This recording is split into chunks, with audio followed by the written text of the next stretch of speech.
In this video, I am going to demonstrate how to take your travel rider outside of the box. First, what you want to do is remove the pieces of cardboard. Any piece of cardboard that you have inside the box that you can remove, you want to remove it.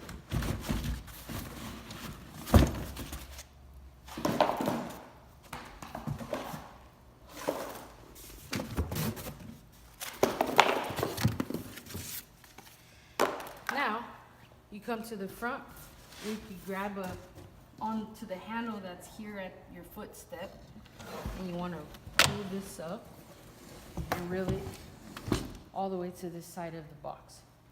Now, all you got to do is tip it with the box, make sure you guide it down, and you can roll it out.